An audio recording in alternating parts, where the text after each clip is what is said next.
Binge the full week of The Ray Taylor Show ad-free over at inspireddisorder.com/plus. This is The Ray Taylor Show. Attention, please. There's a new movie out now on Netflix. This is a movie that came out in 2021. It is an independent movie from India. I've been on an India kick. I've been watching a lot of films from India. And this one was a new one that came up on Netflix, which is a great resource for Indian film. And it sounded interesting. And it's also an independent film, which I don't think I've really delved into too many independent films from India.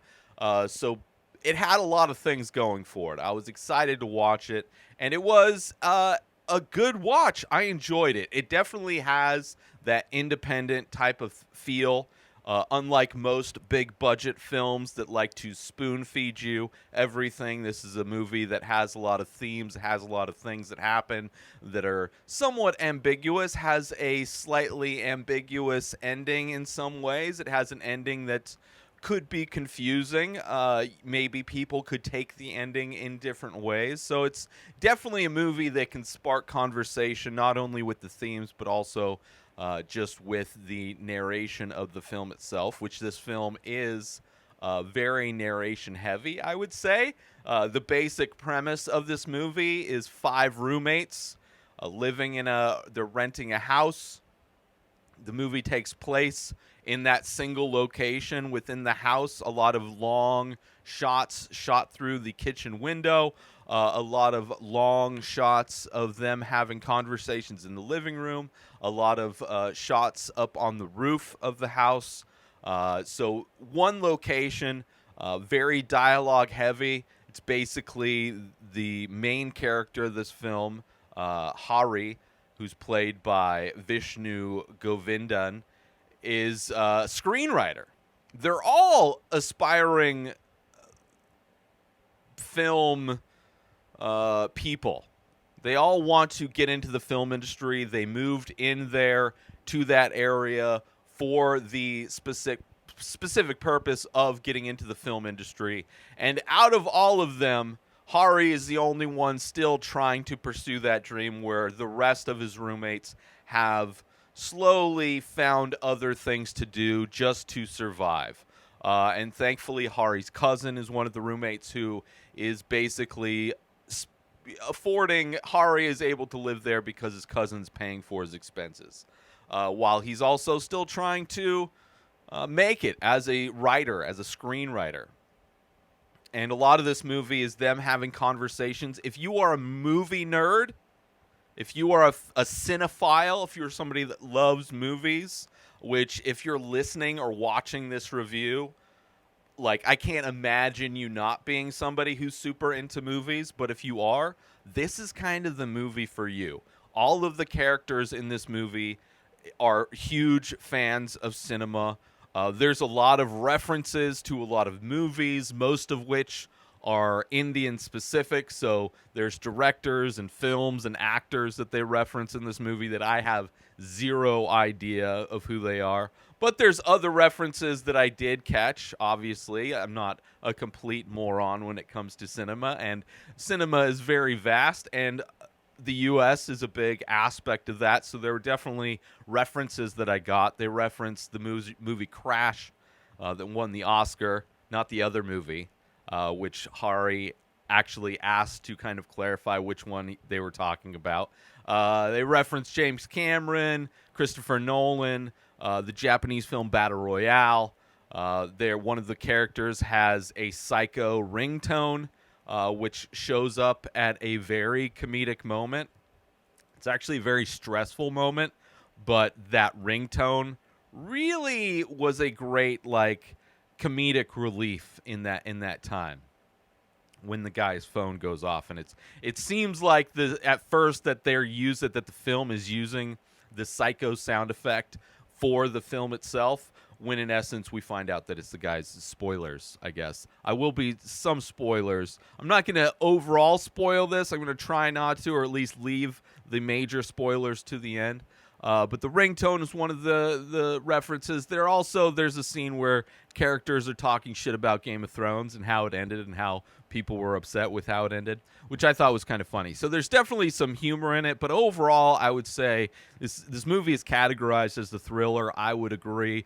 It definitely has horror elements, although the fact that the majority, the entire film actually is this guy Hari telling his friends stories, telling him stories of scripts that he had written in the past.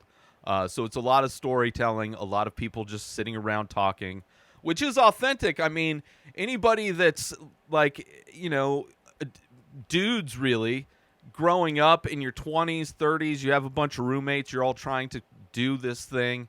You hang out, you have some drinks, you eat some food, you tell stories, things like that. That is this movie, which I appreciated that. I appreciated the tone. I appreciated the kind of the overall milieu of this movie. And it's under 2 hours long, which is nice. I think 3 hours, if this movie had been over 2 hours or 3 hours, definitely would have been a lot to handle. I guess there could have been stuff cut out to make it shorter, considering it is just people sitting around talking the majority of the time. But I think there's enough stuff going on that it keeps you invested. And it's written and directed by Jithin Issac Thomas, which is his first full-length film. Apparently he's also done, he was part of an anthology film as well, but this is the first full-length. So interesting to see what he does next. The lead actor, Vishnu Govindhan, is great as well, playing the screenwriter. So I liked it. I did enjoy it. If it sounds like that's the type of movie you're into, that kind of movie. For me, I'm a slow reader, so I had my thumb on the pause button quite a bit to keep up with and I would imagine commonly it seems like the language they speak in India, at least in this movie, is very fast. So I had problems keeping up. So there was a lot of pausing for me, right? It may be a 2 hour runtime, but it probably took me 4 to watch the entire movie, just because I'm a slow reader. But that's me. Maybe other people, it's not a big deal. Either way, no fault on anybody, I guess, because I enjoyed it. And it's a movie, so it's like a lot of the discussions are about the film industry because they're all at one point aspiring they're aspiring to work in the film industry. It's also got that thing where if you're a creative person and you have friends, it's something that happens all the time, is they always have like these theories and hypotheses of how to become popular, to become famous, whether you're an artist, a podcaster, a writer, director, whatever it is. Everybody that's not involved in that thing seems to have the surefire way to get popular, to get your work noticed, to get your work published or produced in this aspect. Like they're telling Hari to you should just, they're always looking for people on Facebook. Just hit one of them up on Facebook and there you go. Bing, bang, boom, you're done. You're a famous writer. Like it's so disheartening when people try to act like you're not actively trying to make it work in your industry. Right? They're like, oh, it's just you're lazy. They just think you're lazy. You're not actually putting the work in. Meanwhile, they have no idea what it takes, which is kind of infuriating, which is a big part of this movie, is that Hari is like the target for a lot of the negativity that his roommates have. He's the person they talk shit about. He's the person they point to as being a failure. He's the only one not contributing. He's living off of his cousin, basically. He's the one that's not given up on his dream and just gotten a job. They're all trying to bring him down because he's the only one that hasn't given up on his dream yet, which is tough. It's bummer. He's like the one being picked on, which, throughout most of this movie. And then there's a turn that happens about an hour into this movie. There's a turn that happens that's like, shit gets real. Let's put it that way. And the tone changes. and it's great. It gets dark. I mean, you see a lot of the stories Hari is talking about, telling his friends about, narrating to his friends, are all dark stories. They're all like horror movies, thriller stories that he's come up with. Like just sad things that happen, horrific things, sometimes supernatural, sometimes based in reality. And a lot of this movie starts off, it starts off at them in their apartment. It's well lit, very bright. You know, long conversations in the kitchen while one of them is making the food. Long conversations in the living room while they're talking about movies and things like that. And then they decide at one point to go upstairs onto the roof because it's nighttime, it's cool. You know, they just install the light up there so they can all, you know, have their drinks. They're all drinking alcohol, eating snacks, doing things dudes do, talking about movies, shitting on Hari. But the tone starts to shift a bit once they get to the rooftop. And tonally it works more for the stories that Hari's telling too, because the stories are dark. So having like the visual of the film go from very well lit and bright to dark and ominous, kind of, but beautiful. Like the camera work in this movie is very interesting as well. It has moments of like first person view, which is almost like reminiscent of the first Halloween movie. It has like really like interesting, like just long takes. Like there's a long take just through the kitchen window while they're having conversations about making food, what they're going to do that night, just all kinds of different things. And it's just a long take, solid, straight, static shot through the kitchen window. Long static shots of them just sitting in the living room having conversations. And then when it gets upstairs and it's darker, definitely darker tone, darker feel, darker mood, it gets even more like interesting with the shots. Like there's shots where things like it's just of a foot and everything in the background is blurry. There's shots where Hari is talking and the camera is just, you know, bisecting his face. And then you have like a completely open space on one side and then it bisects the other side of his face. Just like it has very interesting camera angles, perspectives. Very interesting. I appreciated that as well. So the movie, you know, you have sympathy for this guy, Hari. I did, right? He's the butt of all the jokes. He's the guy they shit on. Like, they don't even respect the writing that he does. Like, none of them are there pumping him up. They're all there to tear him down. And that's one of the many kind of themes that comes through towards the end of this movie when the tone shifts, when the change happens about an hour in. Where it starts talking about a lot of different things. It's part of it is how his cousin changed. How when he was a kid, his cousin used to, which may be slight spoilers. I'm not necessarily going to say what happens, but I'm going to talk about themes. Things that it's talking about. Messaging of the movie. The underlying messaging of the movie. Let's take a little break from the show to promote. I have Inspired Disorder Plus. Would you feel good about donating $5 a month to an artist that you want to support? $5 a month is not much, less than a price of a cup of coffee at Starbucks. A lot of people would probably say, yeah, Inspired Disorder Plus, people can go, and for $5 a month or $50 for the year, you get access to all of the old podcasts that I've ever done, like 10 different podcasts, hundreds of podcast episodes. You also get access to like special deals, so if you do want to collect my artwork, you get discounts on stuff. Watch this show, binge the full week ad-free for $5 a month. Like, you get benefits for the $5 a month or $50 a year. So it's not like you're just donating $5. There's something, you get something for that. Would you feel good about donating $5 a month to an artist that you want to support? A lot of people would probably say, yeah. Head on over to inspireddisorder.com/plus and become an Inspired Disorder Plus member today. And now let's get back to the show. And one of the things is about how his cousin used to be like his biggest fan. How he went to this one writer, or he went to this one director, somebody that wanted to see, like, out of high school, Hari was like, his writing was well known. At one point when he was 20, a director wanted to shoot one of his scripts, but it ended up being shelved. As things do, the money dried up, didn't happen. So he's had like success early on, like small success early on. And early on, his cousin like backed him.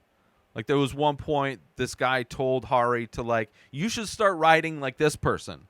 Like your writing is similar, but you should start writing like this person. And his cousin's like, why doesn't he just write his own words? Like if his writing is good, why shouldn't he just be authentic? Which that's the whole thing. Any kind of art, any kind of performance, the goal is to find your voice. You know, whether whether it's music, whether it's writing, whether it's stand-up comedy, whether it's painting. Finding your own style, finding your authentic voice. And that is something that his cousin early on was a champion of Hari finding his own voice, speaking in his authentic voice, writing scripts from his authentic voice. And then later, he changes. And he's doing the same thing that other guy did, telling him to write like this person, write like that person. Because that's something a lot of people will fall victim to when they're trying to find shortcuts to success, which is usually something people do early on in their art career. Whether it's stand-up, music, whatever, you play the songs, you say the jokes, you write the things that other people wrote that inspired you to be a writer, a singer, comedian, whatever. Right? You're impersonating those things early on because you haven't really found your voice yet. For me, I was a huge fan of Salvador Dali, did a lot of surrealism early on. And then I realized that I'm just trying to be him. And it's hard to be yourself. It's hard to do the thing that's authentically you and growing that part of you into something that's able to do what you do at a high level. And it sucks for somebody who was once a champion of Hari to suddenly change and want him to do the other thing. So that's one of the themes. But also censorship. In general, you're writing movies. You know, they're only going to want certain movies with certain things. Obviously, the argument of art imitating life or life imitating art. You see that now in America. Conservatives blaming media, blaming video games, music, movies. It's a standard complaint argument for conservatives to blame what's going on in society, put all that blame on art, which is complete and utter bullshit, which is from the viewpoint of Hari,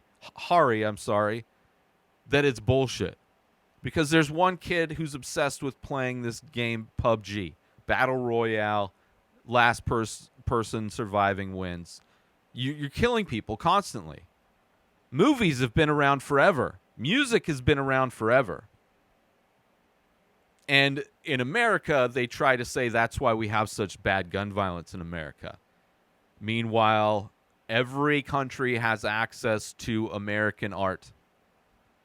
And the reason why they don't have the same level of gun violence that we do is not because of the art, obviously. It is access to tools that make murder very easy. But that's also one of the themes.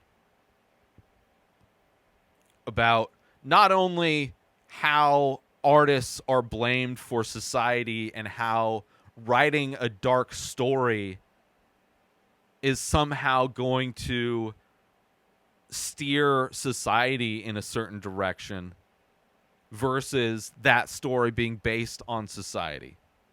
You know, art imitating life, not the other way around. Where definitely people can get ideas from art, but they're not like original. Like that's the thing with art, and that's part of the downside with Hari, and the reason why everybody wants to shit on him is they're always comparing his stories to another story, another movie that they've seen. They're constantly accusing him of ripping somebody off. But that's the thing. It's like the idea of storytelling, the structure of storytelling is been done millions and millions of times. Everything is similar to everything. You know, all music, there's only a few different kinds of notes, and you kind of string them all together in different combinations, and it's kind of hard to really come up with something that hasn't been done yet. Everything's been done. So you can make that argument, but it's like a lazy argument about art. Blaming art. Blaming somebody or accusing somebody of stealing. Now, there definitely is theft when things are exactly word for word. Like, as far as comedy goes, when you have a comedian like Carlos Mencia who's doing verbatim jokes from, like, Bill Cosby and other comedians, like many comedians that he stole for, doing word for word jokes, just changing the race of the person from black to Mexican. That's theft. But kind of having a similar energy, having a similar style, talking about similar subject matters. Like, how many things are there to experience in life that you can talk about? That's different. That's not theft. That's just experiencing life, you know? So I enjoy the fact that it touches on those themes. It also touches on something that I'm not familiar with. I kind of feel like I need to educate myself more in, and that is the caste system in India, which I believe, could be wrong. Leave me comments, educate me in the comment section. I'm completely 100% open to being completely wrong at any moment. It happens. Surprisingly, I'm not right at every moment on every day. But I believe the caste system is almost like, in some ways, lower class, middle class, upper class, like how the income disparity, but I think it's more categorical in India, and how people look down on people that are lower caste, which Hari is. And there's a point where he's talking about how his name, because it is lower caste, is a slur to people. As I'm sure, like, I would compare, I guess, in America, being called, like, white trash, redneck, you know? Which isn't necessarily specific to white people. Ghetto. Kind of another term that's kind of, but I would imagine, but then there's like names associated with this, family names that are associated with this, because it's like the caste system is singular to the type of person, the lineage of your family. And then there's people of higher castes where their name is like celebrated. It's like a badge of honor. And other names, it's used almost like an insult, a slur.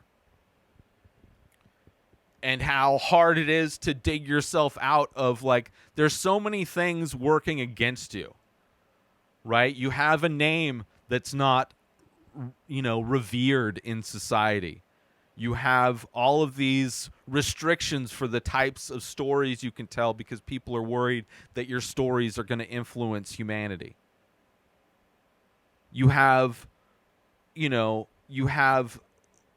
everybody around you trying to tear you down. Nobody is really on your side until you become successful. Then all of those people, if Hari becomes successful and his stories get picked up, all of those roommates will be treating him 100% different. It'll be complete 180. But it's effortless for them to shit on him. Oh, we're paying for your stuff. Oh, you're just a parasite.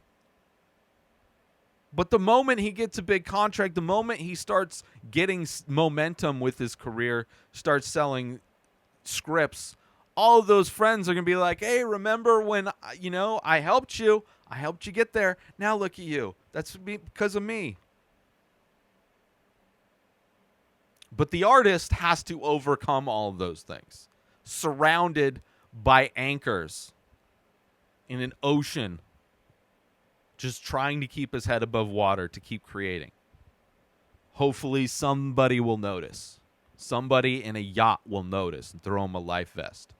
And all of the anchors will act like they were there supporting him the whole time. They were his motivation. So I appreciated that. I appreciated a lot of the aspects of this movie.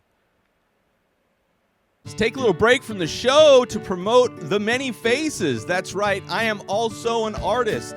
I do ink paintings on paper of abstract faces. A new face, a new painting gets released every single day over at inspireddisorder.com. So head on over to my website to purchase original artwork directly from the artist.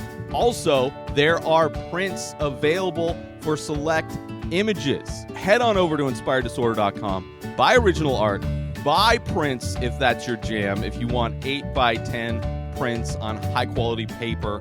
Also, if you're looking to wear some art, there are shirts available with original artwork by myself. Select faces from The Many Faces are also available in t-shirt form. You go to inspireddisorder.com, you buy original artwork, you buy prints, you buy shirts. You're supporting an artist directly. And if you're the type of person that likes to invest in NFTs, there are also NFTs available for select faces. Go to inspireddisorder.com now. And now let's get back to the show. And I guess I don't really, the end of the movie, right? So spoilers. If you haven't watched the movie, go watch the movie. It's on Netflix. Attention, please. 2 hours long, a lot of dialogue, pretty basic movie, but good. An hour in, you may be going like, what is this, all just people telling stories? Yes. It's just a dude telling stories to his friends. Interesting stories, like he's almost describing multiple episodes of an anthology series. Right? Could easily be, like Twilight Zone. Black Mirror. Although not necessarily that style of story, but come on. And then there's a turn that happens. Spoilers. Right? There's a turn that happens where Hari is done with it. And he stabs his cousin with a broken bottle. I found interesting, one, that they blur out the wound. Like, it's always like long shots. You don't get like a close-up on the stab wound or anything like that. But I did notice that they blur it out, which is interesting that one of the themes of this movie is about censorship, and they're literally censoring. I don't know if that's rating-wise. I don't know if that's a cultural thing for that movie industry. I know in some movies, they will have warnings when there's animals that are clearly CG that are being abused. They will have on the bottom, this is warning, this is a CG animal. Beginning of Indian films, if there's any cigarette smoking or alcohol drinking, there's health warnings at the beginning of every movie I've seen from India. So they definitely are very conscious about what's shown. So maybe I haven't watched enough dark movies where violence happens, where like actual stab wounds happen and stuff like that. So maybe. I don't know if that's the reason why, but either way, it's blurred out. Not distracting in any way, but noticeable. But that's where the turn happens, right? Because it's just people arguing. It's dudes arguing with each other, and then, he goes overboard. And then it becomes like a hostage situation thing. And then somebody else kind of comes in, and then even more hostages are there. And you're like, how is this thing going to go? Where is this going to go? And that's where a lot of the major themes kind of get brought out, where Hari's talking about all these things. But the end of the movie, right, he gets a call on his phone from his mom, somebody else's phone, but he picks it up. And he's having a conversation with her, and he's like walking through all these palm fronds. And then it cuts to earlier in the movie where he was sitting at the table in the living room writing a script. And as, the scene plays out, the the black bars on the screen, the top, left, and right, it kind of closes in, kind of slowly closes in. And my viewpoint, how I interpret the ending of this, and then it's like the events of the movie that we just watched are kind of playing out again in a way. Like a guy comes in, there's a similar conversation that happens.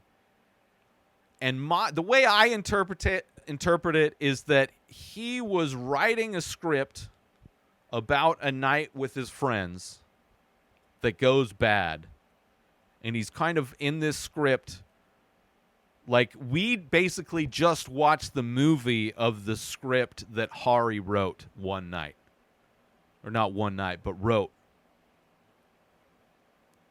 And then just coincidentally, the events that he wrote in his script, because the look on his face when the same dialogue of before happens about this guy outside the bathroom window in the coconut tree.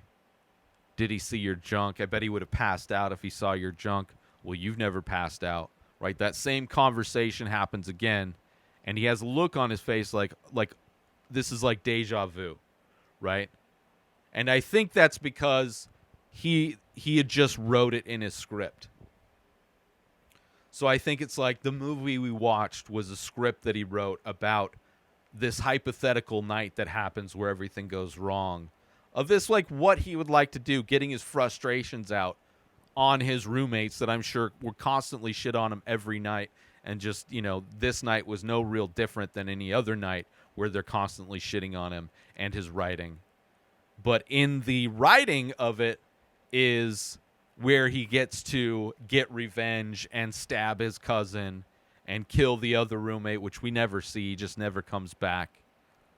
Right? He gets all of his frustrations out. He gets all of the things that are weighing him down as a writer. He gets all of those things out in the script. And then as he's finishing writing the script, the words that he had written down start to come to life and it's like, whoa, what the fuck? And that's how it ends. So interesting end to it. That's how I interpret it. That it was, this whole movie was his script. It's a whole, like, it brings it around full circle in a lot of ways, which I think is an interesting end to it. It's like an end that forces you to recontextualize everything you watched. That like, oh, that was just all fiction. He didn't actually do all those things. Or is he? Like, you could almost just watch this movie on repeat and then, I don't know. But I enjoyed it. I thought it was great. I thought it was super interesting. I love independent movies. I love movies that force you to kind of think about them, dig into them. They don't spoon feed you in any way.